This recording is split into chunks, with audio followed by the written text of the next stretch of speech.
You're listening to Tara Lynn's A Geek Saga podcast. This episode features audio from a discussion panel that was recorded at DragonCon 2019.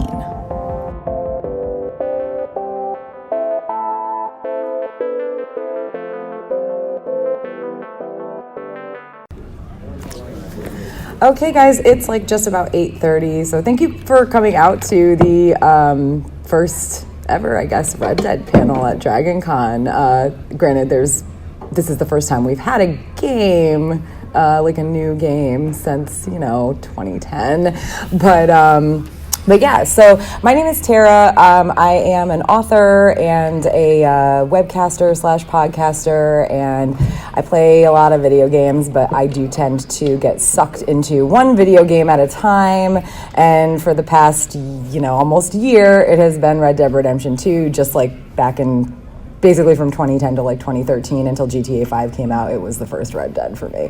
So other than that, I'm not any sort of like, I tried Twitch for like a hot second and it was cool and all, but I'm not a streamer necessarily or anything. I just really, really, really love this game and the characters and the story.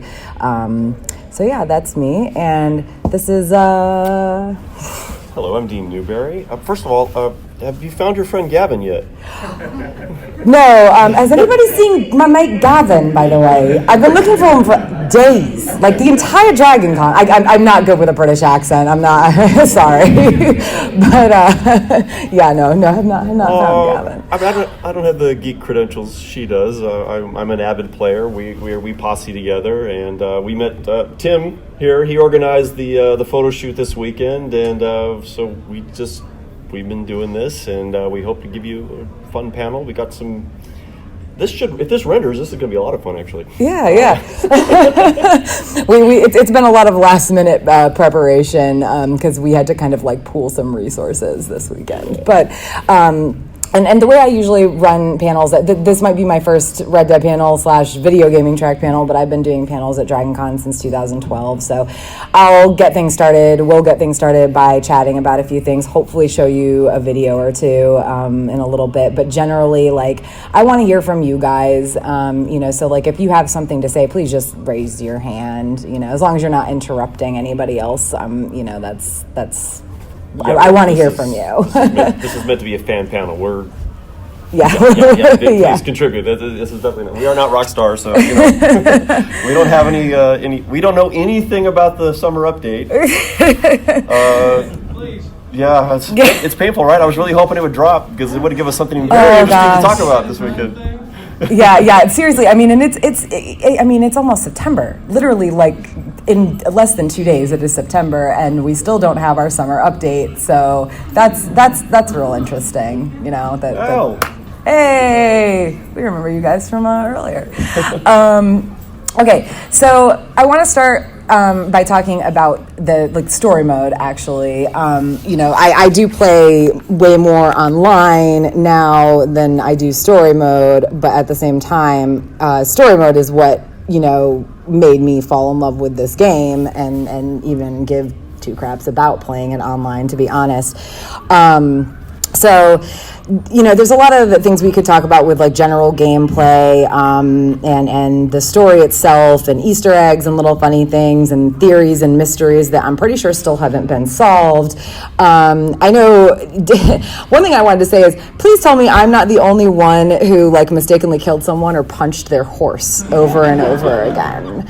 Like the controls, I'm used to them now, but I'm telling you, for at least the first month that I played this game, because it took me about, I want to say 2 months, maybe a little less, to finish story mode, and like for at least half of that I punched my horse probably on a daily basis, and you feel so bad because you're bonding with your horse, you know what I mean? Like you're feeding it, you're grooming it, you're patting it, which also I had a very bad habit of riding with like the stick pushed, it was L3.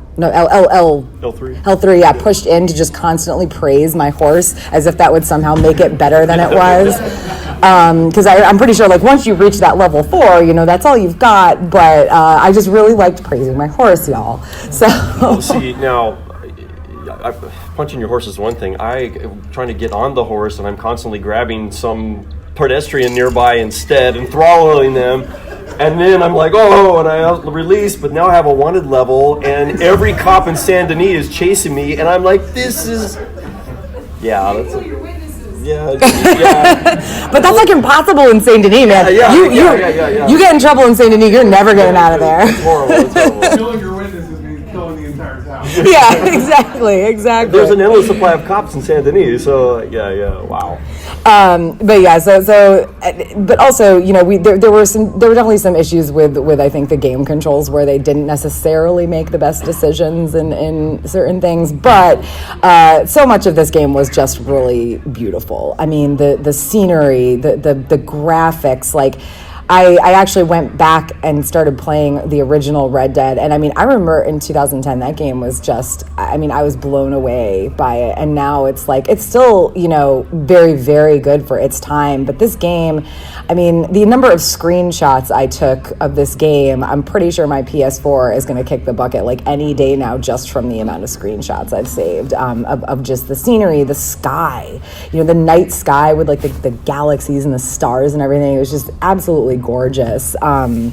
And Rockstar just they don't do a lot of games, so when they do them, they really, and they take their time, obviously, and they really outdo themselves. And this game was just I just don't think they could have really done it any better. And I'm as much as I'm sure I don't, if any of you were fans of the original Red Dead and followed like the creation of Red Dead 2, like it felt like it took forever, and I definitely complained about it when, you know, during that wait, but my God, was it worth it. It just really was.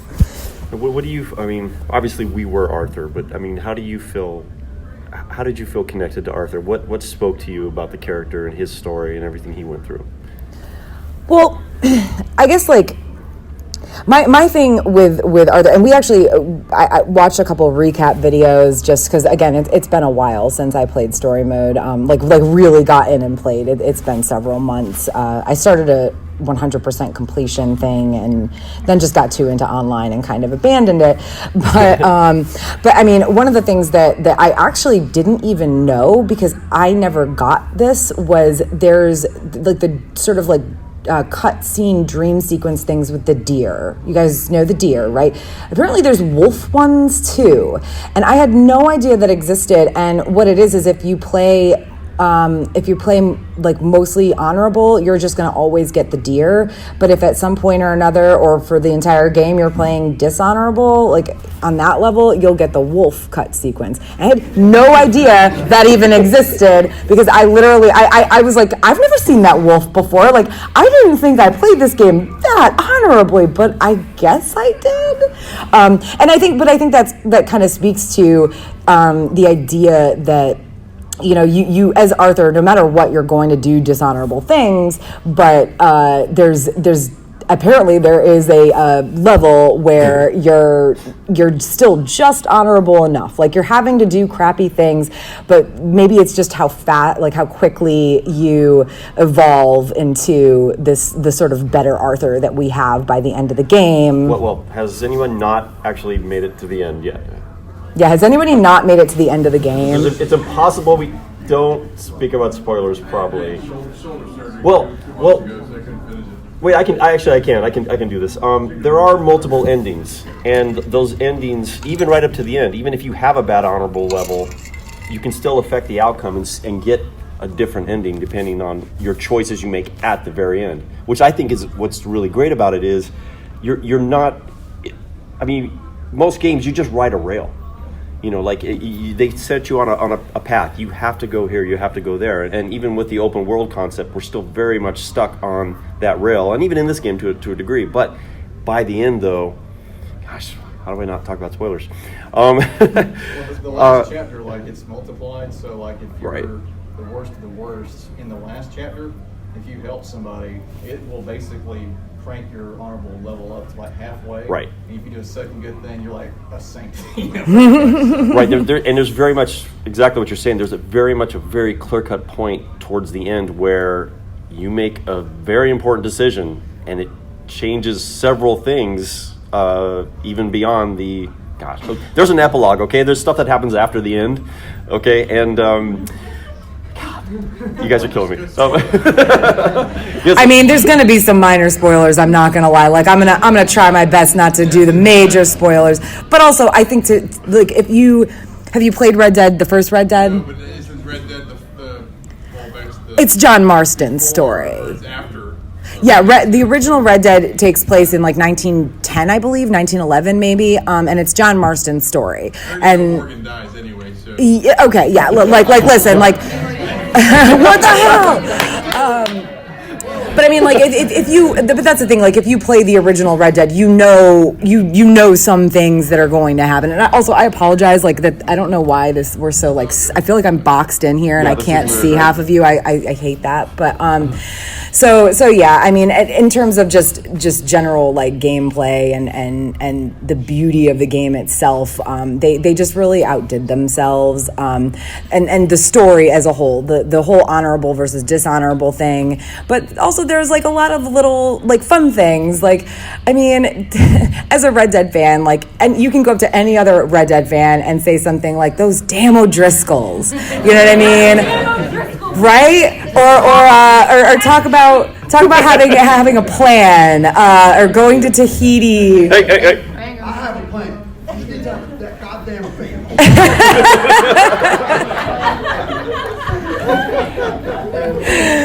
Yeah, but okay. I don't think I can show the video. Wait, I can. Can we show that video? Which one? How do I do a video? How do I do a video, sir? No signal. You just gotta plug it in. Just yeah. plug in? Yeah. Should be. Sorry, we gotta plug in a computer. Yeah. We didn't want you guys to just see him like trying to render this video for the whole first 10 minutes of the panel. Let's see. But yeah, so like there's just a lot of little like fan things. I think that you know, no matter, and also if you ever go onto like the Red Dead Redemption subreddit, which was dead for like a million years, and then all of a sudden now, you know, obviously it's like exploded to the point where they have to have, you know, memes can only be posted on Mondays and stuff like that. But you'll never see so many memes about mangoes in Tahiti. But it is a good place for content, to be honest, and also generally some discussion or to figure out if online is down or there's issues with it, which is, you know, gotten better lately. But, you know, general story mode stuff, the one thing I wanted to ask, did anybody else just, like, I just hated Chapter 5, Guarma, like, I guess I get what they were trying to do or wanted to do, but I just really didn't like it. It was also too short. You didn't really get to know anything about that area, and then you can't ever go back there. Oh, yes, so you it can. felt like, well, not, you know what I mean? Like legally, and I'm using that term because I don't really know how else to put it. You can't go back to Guarma. Like legitimately, you can't go back to Guarma. You can sneak back in there and sort of maybe get some, you know, do some random stuff. But I'm bound and determined to complete the compendium. It's an insane task, but I'm going to do it. And I missed 4 of the exclusive animals at Guarma, but like you can get back there if you know how. And but did anybody like love Guarma? Am I like? I really liked the whole cannon fight. That was pretty damn cool. Okay, yeah, that I can get behind. Cannons. Shooting things. It just, you know what? It was this big diversion because it was just like, okay, God, finally we got money. Finally we can go to Tahiti. It's at the bottom of the ocean now. Well, I mean, and on top of that, it was, you know, it was right after, and gosh, I hope I'm not misremembering this. It was right after you lose like Lenny and Hosea, like almost immediately after, and it's like you don't. Yeah, it was like you lose Lenny and Hosea, and then you get stuck, you know, in this like awful, and you're back. You don't have your horse, you don't have like your good weapons or your proper clothes or anything. You have nothing, and it's like starting all over again. And it just felt kind of like it's a kick in the pants, to be honest. Like, you know, they're never going to Tahiti, so like you knew that something bad was going to happen, but it just felt odd that they went to this island in the Caribbean.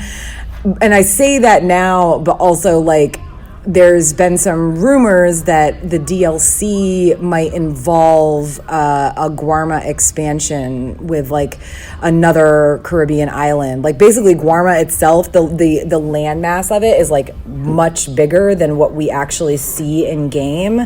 How many people have actually gone out of map? Just anyone else? Am I the only crazy one here? I've dragged her along. We did a whole Mexico adventure. You can go to Mexico. The entirety of Mexico from Red Dead 1 does exist. Not all the buildings are there. It's quite something, and then the amount of land outside the map further than that is probably larger than what you can actually explore. It's absolutely insane. There's not a lot to see, to be honest. It's still fun. but it's... The promotional stuff before the game actually came out with Arthur and Sadie, there were screenshots where they were in places that you don't actually get to go to as Arthur, right? Yeah. Yeah, I believe there's also. I mean, just the people that are really. There's a lot of YouTube guys. They're really exploring the outside map. Like, and what I found really interesting is the area you start off in the snow, very beginning of the game when your caravan is trying to get to Coulter. That's out of map. Like if you ever restart, that part of it is out of map.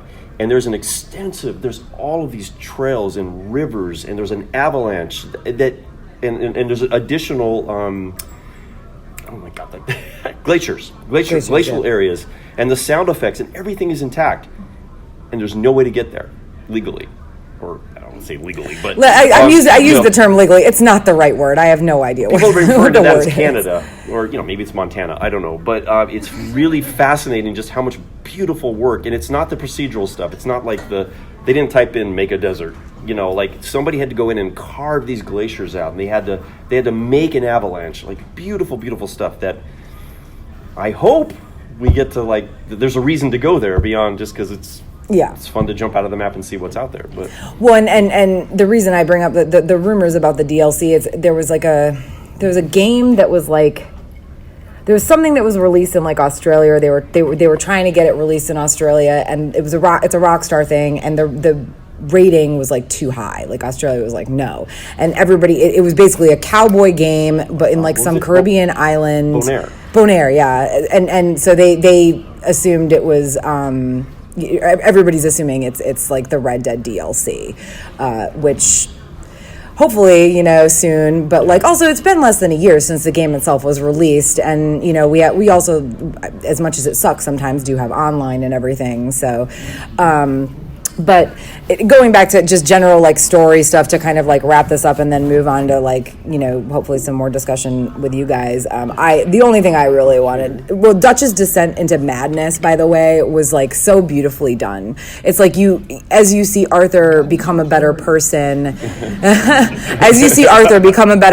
you see Dutch just devolve, and it was very well done for a video game. It's you don't necessarily expect that level of detail in, especially he's not the character you're playing. He is a main character, but for all intents and purposes he's an NPC.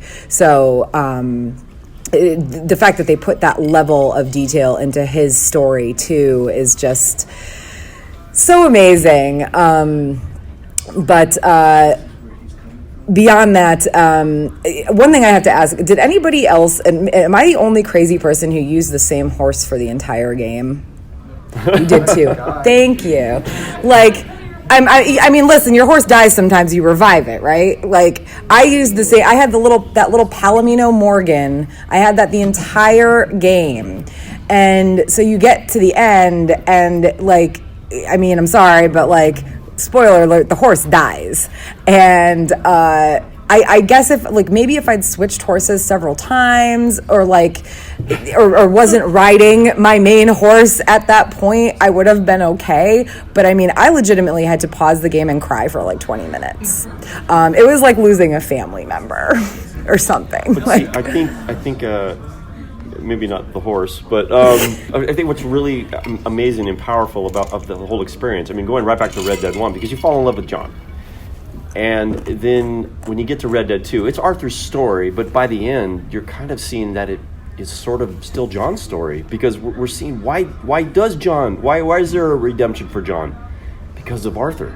and you see Arthur mentor him. And I mean, if you play honorably, and you're not hitting the antagonize button all the time, maybe you get to see that relationship develop, and Arthur becomes sort of this father figure for John, and I connect with those characters. When Arthur dies, it wrecks you. I'm going to tell everyone the moment I cried the most is in the end credits when we get those little snippets, those little vignettes. They're showing like the characters, how like who's survived of the gang, how their lives, how they moved on.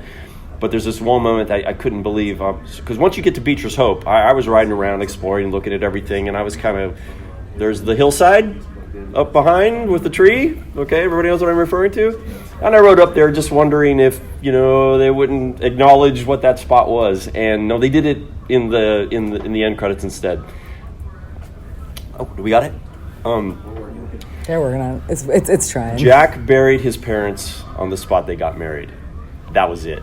Wrecked. I was done. I mean, I was already emotionally compromised, but it was just like, wow, because that to me was extremely powerful. But also, like any good book, any good movie, when you connect with those characters like that and it affects you that way, but it really speaks to the thoughtfulness and the quality and of the writing, that we care about these characters. It's not, this isn't Pac-Man, right? Like, video games are at such a different level now, and when they can make a character that you connect to like that, I mean, I appreciate that so much.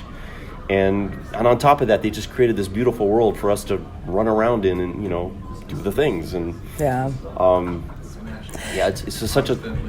Did anybody? So I mean, for y'all's part, like, what were the characters you guys most identified with, or just fell in love with? I mean, probably Arthur, obviously, but I see Dutch. Of course, back Dutch. there Both Dutches here. Of course, Dutches are pointing at themselves over here. But no, I mean, yeah. Go ahead. Sadie Adler. Yes.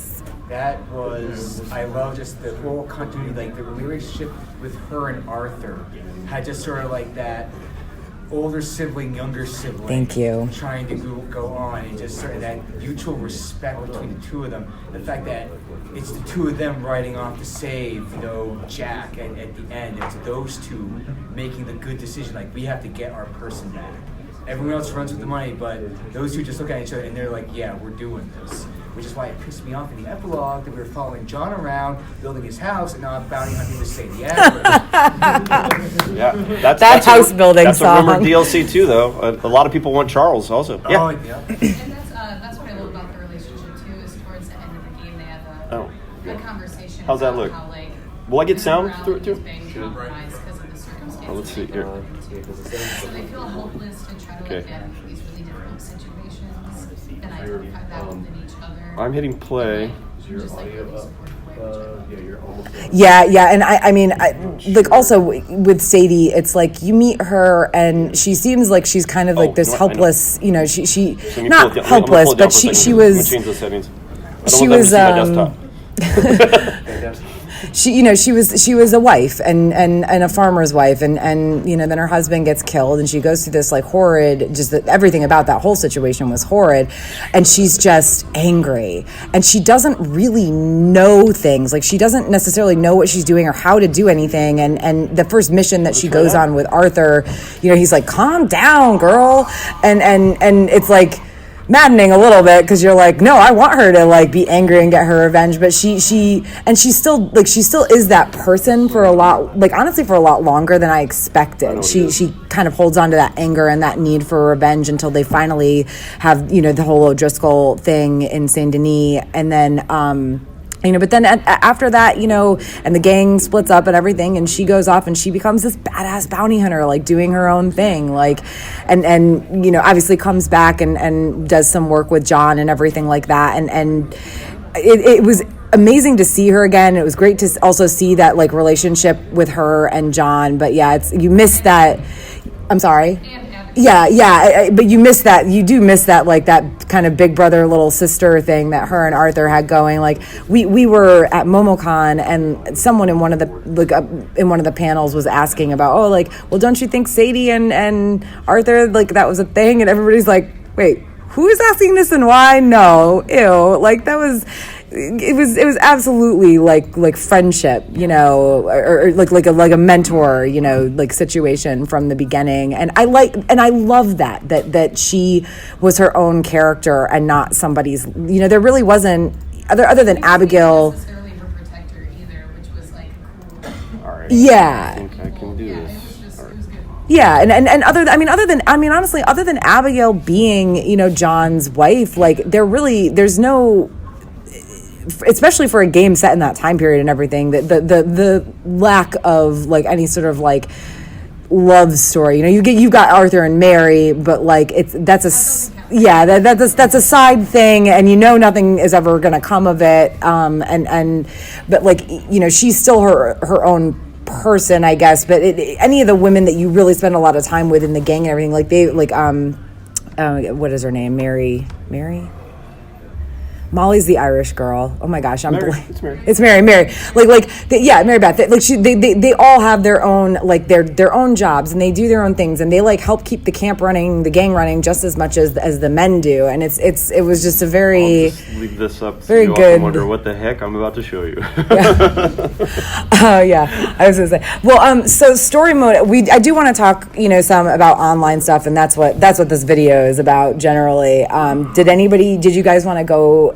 Any other thoughts on like story mode stuff or yes? Okay, I'm still kind of new to Red Dead. I mean, I've been playing for a few months, and I didn't play the first one, but I fell in love with Dutch because he reminds me of Swearingen. Yes. Crazy. Oh no, yeah, I absolutely think that. To him, like he's this lovable villain. I mean, he was clearly crazy, but has a plan. Thank you. You know, Swearingen, he's like the best, and so like Red Dead has made me rewatch Deadwood because Yes, it's same. a cowboy world, and you have this clear villain, but he's also like the leader, and he's the one that people rely on and stuff like that. So, Did you, but like with Deadwood, if we can go there for a second, because what I loved about Deadwood for me was I didn't know anything about that city. Like I'd heard of it, you know. Yeah. You know, we've all heard of Wild Bill Hickok, but it was like it actually got me to actually read about the history of that place. Yeah. You know, and so I mean, and then the show does its own thing too. But yeah, it's amazing. But I like this too because something we discovered like doing the costumes. And anybody who's done it.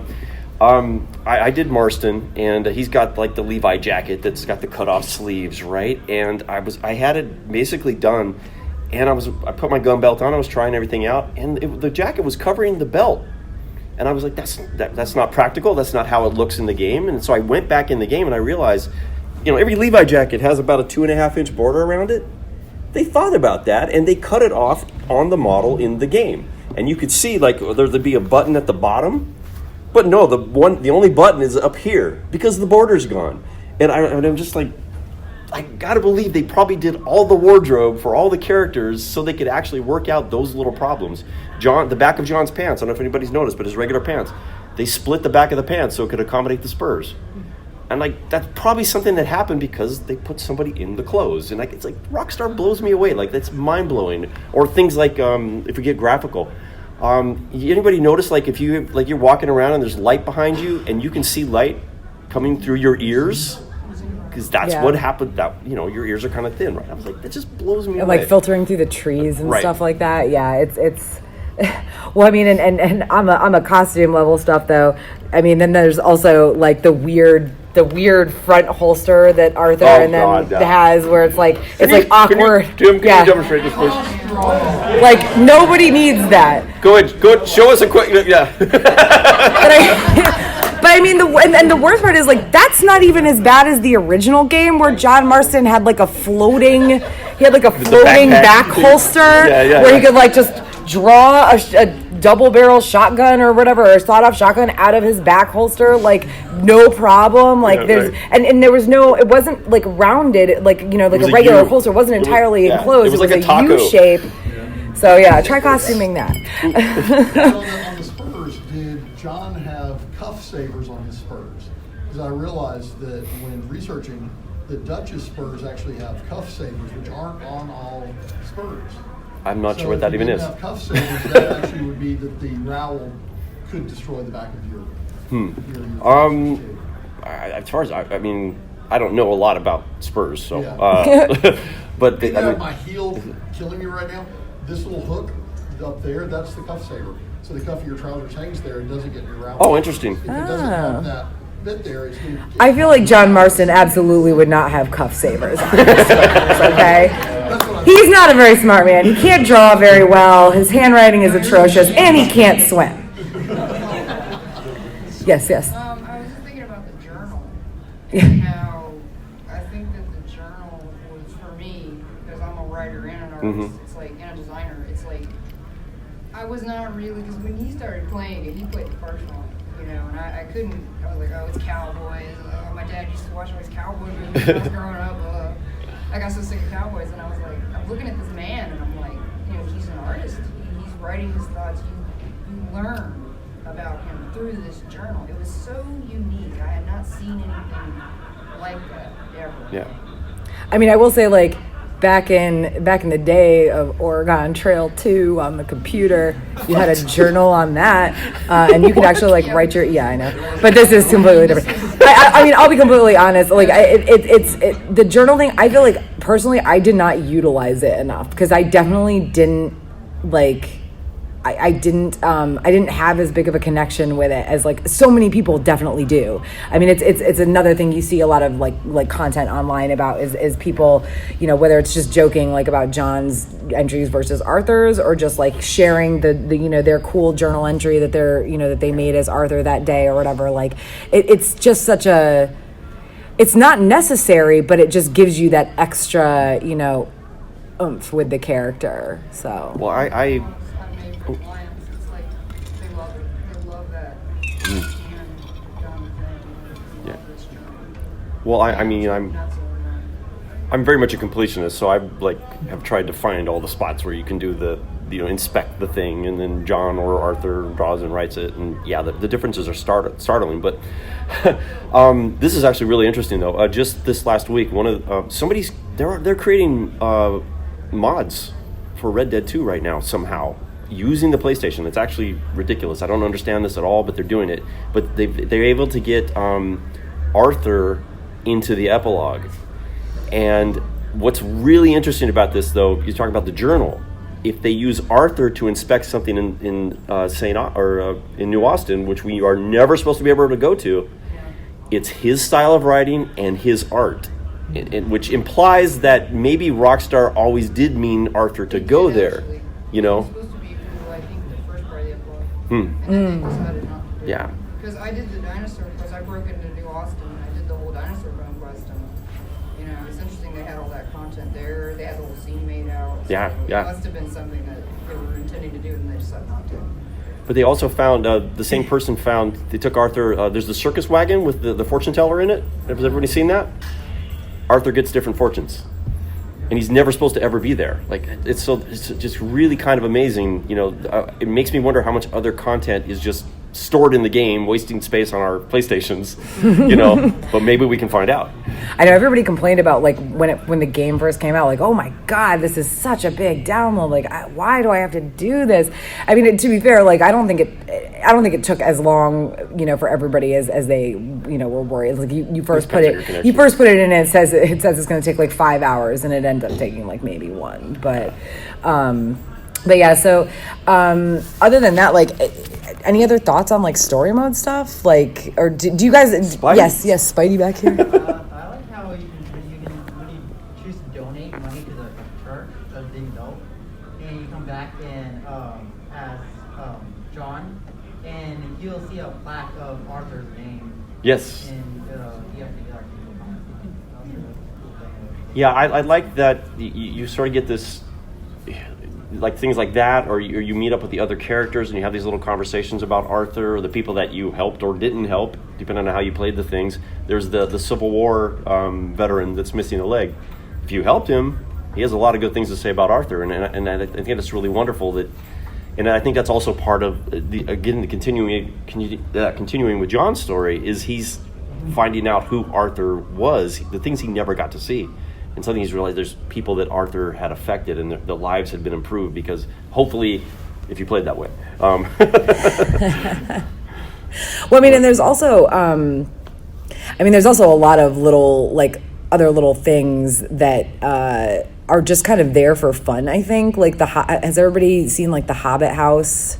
The Meteor house? Yeah. The guy that is carrying a letter to Bonnie. I can't remember who exactly he was. Yeah, it's her fiance, I think. Yeah. Which is odd. Like, I feel like she was supposed to be like she would have been really young at that point. But Bonnie from original Red Dead, in case you haven't played that one. But and then there's like up near, I want to say it's near Emerald Ranch. There's a guy you can find in a barn, and he has married his sheep. Like, the sheep has a veil, and there's like, if you loot them, there's wedding rings. He's apparently passed out from his honeymoon. Yeah. Pretty awful. I feel like they're both dead. Like, they both kind of looked dead to me, but yeah, I want to say that was near Emerald Ranch. That's the only one that I like specifically like remember, because I think at first I thought it was a pig. And then, no, it was like a sheared sheep. And then there's like the incest couple who actually comes into Red Dead Online. Tammy and her brother. The Aberdeen pig farm. Yeah. And then there's also like the whole, like all those like little theories and mysteries. The vampire, right? Yeah. The vampire, the aliens, there's the still princess. a third meteor out there somewhere. Nobody's found that. What's the princess's name? Oh my gosh, it's long. The missing princess. The missing princess. Yeah, the missing princess. Yeah, she's still missing. So you don't find her? Because I haven't finished the game, but when I first originally got that message, she's in Emerald Ranch. Because if you talk to somebody in Emerald Ranch, they say, well, sometimes we see a girl in the window once in a while. No, that's actually a different thing. That's actually and another mystery there too, though. I thought that one would have been solved, but I guess that's good. I guess I'll look forward to it. Well, I mean, and they also like there's quite a few like little mysteries like that. I think the one in Emerald Ranch has something to do with like the girl was trying to marry someone her father didn't agree with, so he's like locked her away in the house or something. Maybe there's a saloon, an abandoned saloon on Emerald Ranch, and you can see against the wall. Anyway, there's a blood stain, 3 bullet holes, blood on the ground, and the guy's grave's right outside the door. So yeah. But the princess's one where like so many people have like tried to find her, and like there's YouTube videos upon YouTube videos about it, and nobody's ever actually. There's all sorts of theories about she's like this woman working in this brothel somewhere or whatever. Van Horn. Yeah. Well, there is a prostitute there that is clearly she's dressed or her hair is done up to look like what you see in the one or the poster, and she's wearing some jewelry. But she doesn't have the birthmarks that are described, and so it's gross. The idea is gross, but she's like providing a fantasy. I mean, that's very Game of something. Thrones. So. I don't know. Very strange. Before we like play the video, does everybody play online? Does anybody not play online? I stopped. Yeah. Requirements was horrible.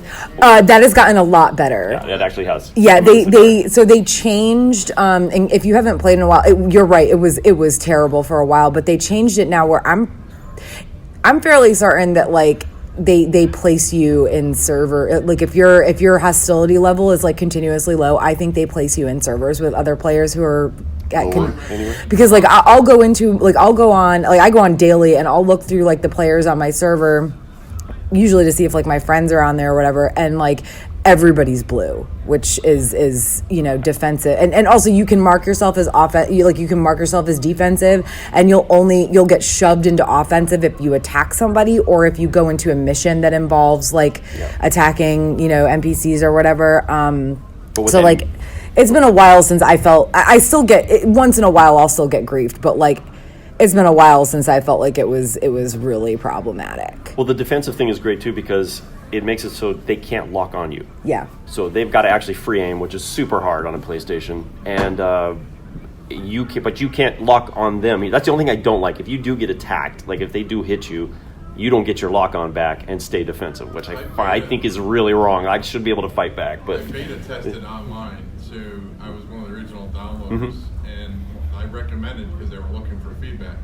I don't know why in a Western game they just don't create high noon scenario where if you want to grief somebody you You have to basically select them and say, Yeah. hey, I'm going to duel with you, and then have the game whip you to the street corner, where you're in high noon and everyone's out watching I you. do You like just that. do a duel. I don't know why. That they could be don't do fun, that. yeah. It would be so much fun. Well, and I mean, I'll say, like, they do have an option now. I know, I got you, Spidey, don't worry. They do have an option now where, like, if basically if you feel like you're being targeted by, like, if you're having like a feud with a player, you can like target them for assassination, and then it'll tell you like so and so has targeted you for assassination, which is funny. I didn't even know that was a thing. It's fairly recent because I got targeted for assassination because I was trying to just steal some jewelry from Braithwaite Manor, and there was some douchebag up in there griefing people who were like, literally he was like hiding in a corner, like shooting people who came up the stairs to take this jewelry that everybody knows is there, and like he killed me. So then I rode around the house shooting at the windows until he left. And then I went in to take the jewelry, and as I'm like in there stealing the jewelry, he targets me for assassination. And I'm like, oh, joke's on you, because I was going to sign off after I stole this jewelry anyway.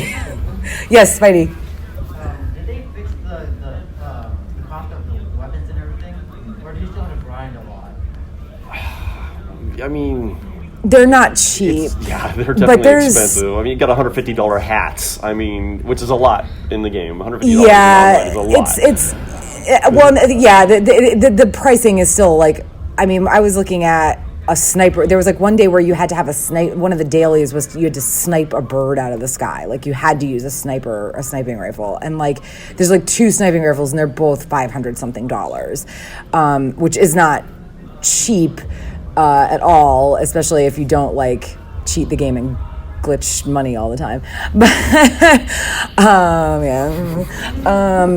But no, they haven't really fixed that. It's the one good thing is that like the daily challenge thing, like usually at least one of them is pretty easy, and once you start doing the daily challenges, like if you get a streak going, like right now, right before Dragon Con, I was on like day 30, I think, and I was getting 1 gold for every single daily challenge I completed. And you can use gold, you don't need you obviously you can use the dollars to buy weapons and stuff, but you can use gold as well, I believe. I know you can use it for other things. So like once you start doing stuff like that and like racking, spending 10 minutes getting 1 daily and racking those up, like it gets a lot easier. There's also quite a few little like glitching areas that they haven't fixed yet, where you can fish, spend like 10 minutes fishing and make like $20.